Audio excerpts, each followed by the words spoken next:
Guys, it's Fonzie with DipYourCar.com. This is the Dipping Industry DipCast podcast episode number 18. Nice. Live from our Coral Springs, Florida studio.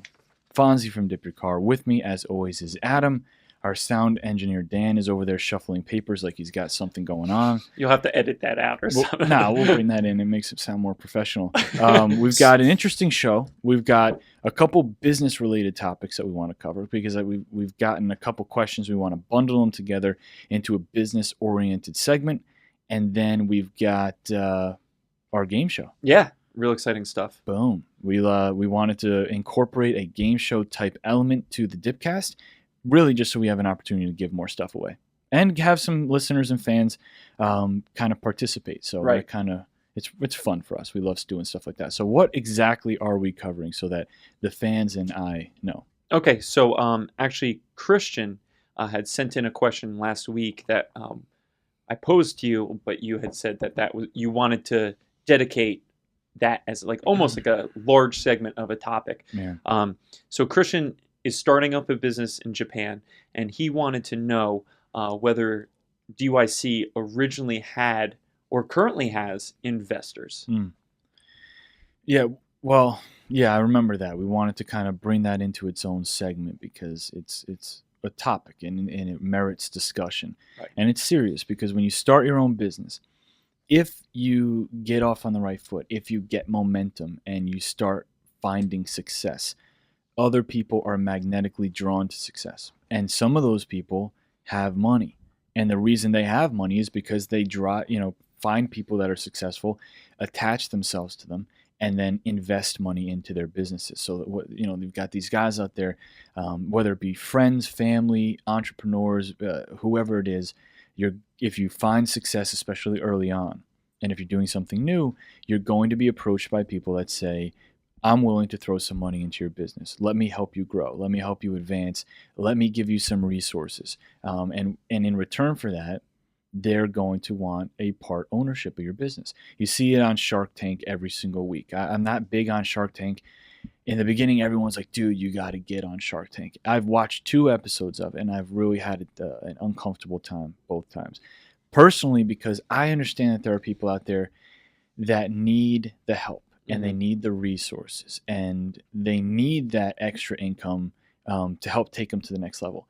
The problem that I have with that, I'm not saying to never accept an investment. All I'm saying is, here's my opinion and how I feel. If you give even 5% of your business away to an investor, you are no longer, in my opinion, the owner. You may own 95% of it, but you have to answer to other people. You have to open your books to other people. You have to, in some cases, depending on how much involvement they want, explain yourself to people. Right. Run things by somebody. Because now if you spend $100,000 on something, that's not just your $100,000. They own $5,000 of that. So in my opinion, you have to think really long and really hard about accepting an offer from an investor and giving. If an investor just wants a percentage or return, that's fine. If they want a percentage of your business, man, you better sleep on that. I can't tell you how many times that I've had, in the last 3 to 4 years through Dip Your Car and when it's been started, how many times I've been offered a significant investment going back to the first month. Right. And just was ready to jump on it. I mean, just 100% at the door, ready to say, I'm shaking your hand, let's freaking do this. It sounded like a ton of money to me back then. And something in the very, very back of my brain was mature enough to say, well, it sounds great. I think it's going to be a good idea for me. It's a ton of money. Let me think about it, and then I'll get back with you tomorrow. And I can't tell you how many times I've actually reached out to people and said, I'm ready to roll. Let's do it. I'll come by and we'll sign paperwork tomorrow. And then something happens in the middle of the night when you just think to yourself, if I take this, then I'm no longer the end of the line.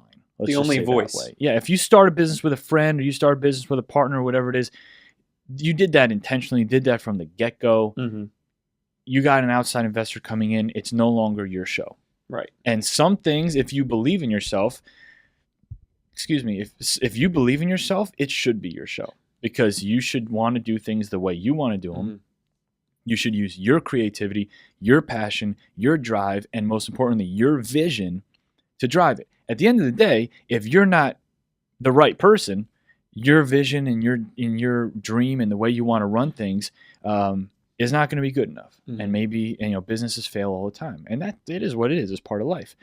But I'd rather, this is just me, and it may sound stupid, but in the beginning, at least with DipYourCar, the way I felt about DipYourCar, the passion I had for it, the mindset of this is going to work, I would have rather failed with my own vision than taken somebody else's money and succeeded. Because what I can tell you is DipYourCar has reached a certain level of success in the past 4 years, or less than 4 years.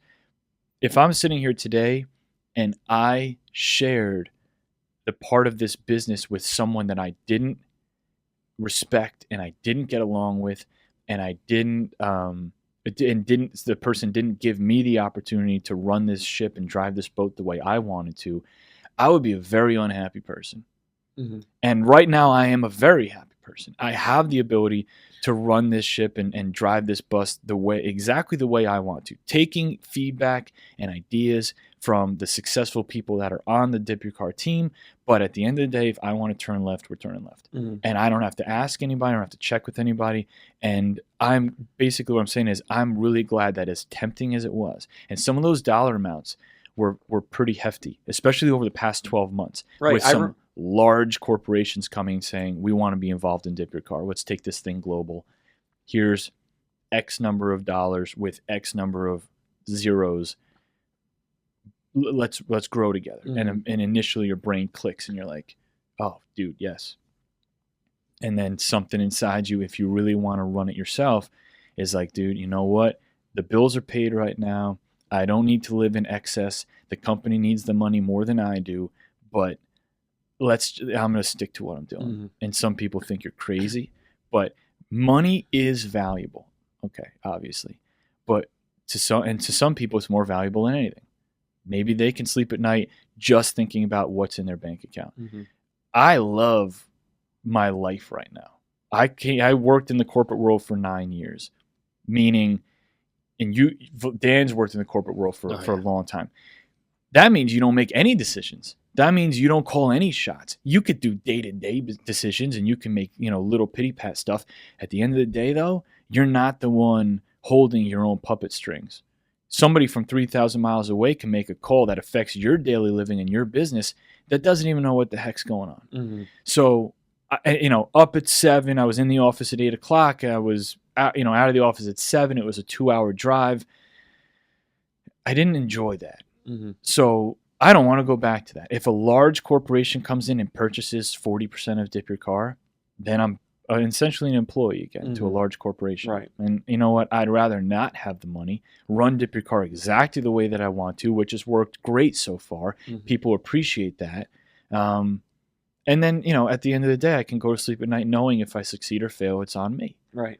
And a lot of people, a good fair amount of people have approached me about this over the past couple of years, especially installers who have found some success and said, hey, man, I want to ask you something. They'll shoot me a personal message or an email via Facebook and say, I got an investor that approached me. Here's what I'm thinking about doing. Here's what he wants to give me, and here's what he wants back. And all I can say to you, if you're an installer right now, if you're a reseller right now, or even if you're just a dipper and you own your own business not dipping related, if somebody offers you money and they want to buy part of your business, promise me that you're going to think it through before you make any rash decisions. And an hour or a day is not long enough. Mm-hmm. Right. And as Michael Scott once said, you miss 100% of the shots you don't take. Wayne Gretzky. Yeah. Caught you off guard with that one, huh? Well, I'm just not sure how it's relevant to the immediate topic. Well, you had said, if to go for it. And, so you're in charge of, I guess, 100% of the shot. I mean, we could really try to mold that to fit in this little hole, but we're not talking about whether or not you should start your own business. Right, I think right. that's You're part right. of the next topic. And you know, feel free to circle that back around once we hit the next topic. But All right. man, I am an Office fan, and I appreciate the Michael Scott reference by all means. But at the end of the day, if you have your own business, if you're successful and you're finding success, there's a reason why people are approaching you, and they want to be involved in what you're doing, and they want a piece of it. Make sure if you accept an investment and give away part of the business, make sure it's because you need that investment. That's, I think, the main criteria. Right. You have to ask yourself, do I need this investment to succeed or survive? If you need it, if your business is going under, you made some terrible decisions, or you're just not the guy, and but you have a good idea, and somebody brings something to the table who can take you to that next level, and you can't do it yourself, maybe that's the ride for you.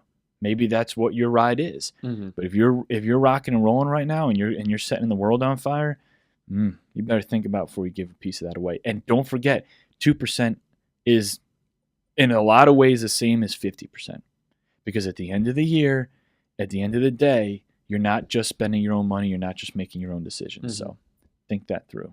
Okay. Well, maybe, like you said, I'll work that in. Yeah. Or maybe that can go on the next blooper reel or something like that. We'll work it in one way. Luis actually kind of had a similar type of question. He is actually trying to start a business out of his garage, just like you kind of had. And he wanted to know, do you or does DipYourCar have any advice for those people who are starting from the bottom, essentially like you had? Well, I guess that really depends on what your business is. For example, is he running an installation business? Is he running a reselling business? Let's just touch on the installation business, because I have a funny feeling that that's where he's going. Starting an installation business out of your garage is possible. There are going to be people that do it, and there are going to be people that are successful with it. With that said, it's not something that I would ever suggest. I don't think it's effective. I don't, let's just take it for what it is. You're selling the service of someone bringing their vehicle to you, and you're going to apply a relatively unknown coating to that customer onto their vehicle. They're going to think that you're going to get it done right. You're going to do it professionally. You're going to take care of their car. You're putting it on. It's going to look good, and it's going to be removable and come off as you say it is. There's a lot of trust that goes into that type of a service. And if they're pulling into your house or your parents' house, and you're doing this in the garage, and you cleared some space away, and the bicycle's over here and the golf clubs are over there, and they pull that thing in, I don't know. I don't know if and I don't want to be offensive to anybody. I just want to be honest. I don't know if that necessarily fits in the bucket of professional business. I think that that's kind of a hybrid between a business and a hobby. Right. You could do a hobby and make extra money on the side. There's a lot of different ways in this world that you can say, oh yeah, do that as a hobby and make some extra cash on the side. And maybe running a dipping business out of your garage is more of a hobby than a business. Again, there's going to be people that do it and do great. And I bet you it has no bearing on your skill set or whether or not you churn out one of the smoothest dip jobs in the world. So don't PM me and try to, prove that point. I understand that skill set has nothing to do with your surroundings and environment. But from a professionalism point of view, man, I don't know. I don't know if doing an installation business from your garage is anything but a first stepping stone on the journey of becoming a professional business. So, I don't know. How many people approach you about stuff like that? Do you hear that from time to time? Yeah, every once in a while, and people interested in possibly becoming authorized installers and things like that. And that's one of the first questions I know the whole department is going to ask them.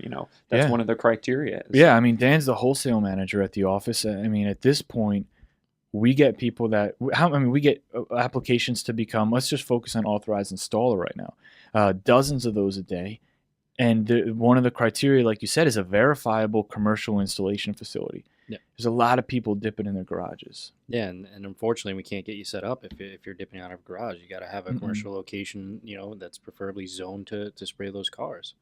Yeah, it's all about branding. To become an authorized DipYourCar installer has to mean something. Carrying that badge has to mean something. And that's why we've really cut down on quantity and upped the quality since the beginning of 2014. We were signing up dozens of installers through 2013, and we have really shut down and crimped that faucet because we upped the criteria. We brought in a very extensive photo submission checklist that has to be done. But to go back to the original topic, if you're going to start an installation facility or start an installation business, and the only thing you have to work with right now is your garage, all I'm going to say is this: first of all, decide if this is a long-term thing for you or not. Is this something you're trying out on the side to see if you can make some extra bucks, or is this, I am starting a dipping business? Right.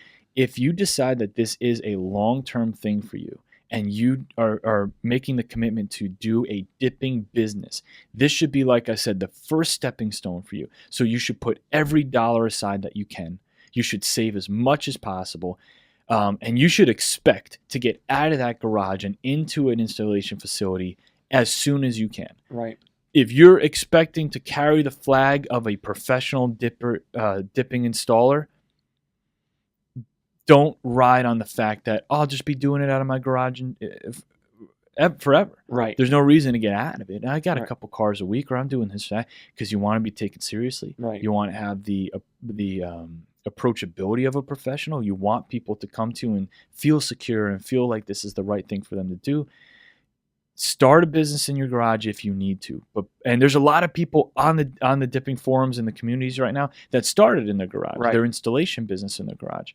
And for the record, DipYourCar is never installed out of my garage. We started the distribution company out of my garage. So we weren't dipping cars in there. We didn't start doing installations till we got the shop. But just expect it to be short term and get out of that environment as soon as you can, because that is absolutely going to hinder your ability to expand and grow for sure. So that's what I would say about that. Tying those two things together, a dipping installation business is a big deal. It shouldn't be taken lightly.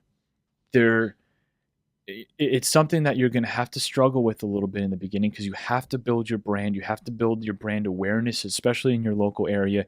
You have to have your professionalism on point, your customer service on point. You have to look the part, act the part, respond to people's inquiries. I can't tell you how many times we've gone over this. DipYourCar can send you 100 inquiries a week. Right. If you're the wrong guy or the wrong lady answering those phone calls and those emails, and they're not being answered the right way, don't expect those inquiries to convert into appointments. Right. It's just not going to happen. So, it has to be taken seriously. And there is a separation in the community. There are the do-it-yourself guys, and there are the pros. And yeah, it's a do-it-yourself friendly product. Somebody with the right skill set and the right resources and environment can get a badass dip job done. From a professional point of view, that just because you're a pro and you're in a shop doesn't mean that you're an excellent spray person either. So it really comes down to your skill set and abilities. But there's a ton of people out there that want to get their car dipped or their wheels dipped or their trim or whatever it is, and they don't want to do it themselves. Right. I was at the Ferrari dealership the other day, and I had a bunch of people surrounding me because I brought one of our dipped cars to it. And I had a conversation with the manager, and I was having almost like this little mini seminar, and there were about 25 people around, and we were having the conversation about what the product is. None of them have ever heard it before. Right. And I don't want to say, from a stereotyping point of view, I'm just saying what the facts are. When I said it was a DIY product, they were scoffing and laughing like, well, we wouldn't do it ourselves. And not all these people owned Ferrari. I'm not saying they're all Ferrari, but they were all at the Ferrari dealership. Right. They all scoffed at it like, well, we're really excited about this, but we wouldn't do it ourselves. Right. Where do we get this done? Can you do it for us? There's a ton of people out there that want to get their cars dipped or their wheels dipped, and they're not putting their hands on the product themselves. So there's a place for the professional installer out there, and there's a place for the DIY guy, and both have to kind of know their role and respect both sides of the game. Right. So with that out of the way, let's get to more of the fun side of it. We're going to do our first ever rendition of the DipCast game show. So let's see if we can get our contestant on the line now. All right, it's time for our first ever game show section of the DipCast podcast. This is something we're really, really excited to do, because one of our favorite things to do is give away free stuff whenever we can. We give a free wheel kit away every single time we post a new video. We rarely have sales, But when we do, we try to make sure we give people some money, some savings. And right now what we want to do is kind of incorporate a game show part of the DipCast every single episode. We're going to change the format around a little bit. Sometimes we'll do some trivia, sometimes we'll do some raffles, but hopefully we can give something away at least every single episode. So today we're doing some dipping trivia. The contestant we have on the line right now is Dave. Dave, you there, bud? Yep, I'm here. All right, man. So here's the rules. Adam's going to ask you 3 dipping-related questions. The first 2 are going to be open-ended questions. You answer them right off the top of your head. The third question is always going to be a multiple choice. So you're playing today for a gloss wheel kit. All you have to do is get 2 of the 3 questions right. If you get 2 of the 3 right, you get yourself a free gloss wheel kit. Are you ready? Yep. All right, Adam. All right, so our first guest, we had our first guest on the DipCast ever. Who was that guest? First That would guest on be episode 1. Wes Cardy with the Teal Volkswagen Beetle. Boom. That is correct. Ding. Nice job. Sound effect going to be edited in post-recording. All One right. for one. 1 for 1, right. So second question is, everybody knows that we weren't the creators of the Iron Man look. We did a video for it, but who sent us that specific combination of pearl and base coat? Right. Who's responsible for the Iron Man color combo? Which DipYourCar installer? I want to say that was London from Dip Hawaii. Boom. This guy's a pro. 2 for 2. Already wins the wheel kit. Now let's go for your bonus round. You've already got 2. If you answer the third one correctly, wheel kit plus free t-shirt. Third question. All right. All right. So last question. What was the first pearl that was used on the DYC Porsche? Was it A, Antheus, B, olive blueberry, or C, Triton? Oh, man, that's a tough one. First one on the Porsche. First one on the Porsche was the... You want the multiple choices again? Yeah, please. Okay. A, Antheus, B, olive blueberry, or C, Triton? I want to say olive blueberry. Boom. Pro. Absolute dipping professional. So you've won yourself a gloss wheel kit, my friend. You've won yourself a DYC t-shirt. Adam's been in touch with you via email. He'll reach back out, make sure he gets your shipping information, what color wheel kit you want, which style and size t-shirt you want. You really knocked this one out of the park, dude. Hey, thank you guys. You guys are awesome. Really like everything you're doing, and can't wait to see where you guys turn next. No, it's our pleasure, dude. Thank you so much for calling in and participating. It's been a blast. All right, thank you. Thanks, Dave. Have a good night. So There you go. That's it. First one, That's winner, 3 for 3. That's which a lot is to live awesome. up to. Yeah, it is. Next week, if we may change the format. I'm Right. not sure how we're going to do it. We may continue to do dipping trivia depending on how everybody responds to it. It depends how everybody likes it. We may do some raffles. Either way, we're going to make sure we give away some free stuff every single episode. So it's fun, though. I like doing stuff. Yeah, like that was and cool. I love getting people to participate. But, Right. Basically, if you're going to participate in that game, study up on the DipCasts, study up on the dipping culture. We could pull questions from Dippers Anonymous. We can pull questions from the DYC community, from the DYC videos, from the DipCast information, pretty much anywhere within that dipping world. So you're going to play, study up. Dave obviously knew his stuff. You're going to have like little study groups forming and stuff like that. Hey, man, whatever it takes, dude. There you People go. like free stuff, That's whatever true. it is. Sure. And dip is no exception. Bunch So of hardcore gamers, basically. yeah, and just to give that update, Dan has been challenged, I think, 6 times he's reported since our last episode, and he's got slaughtered every single 6 or time. 6. He's the anti-Dave. His digital blood is smeared across the Xbox community or whatever that is, or whatever you're playing nowadays. And if you want to challenge him, Valezo might.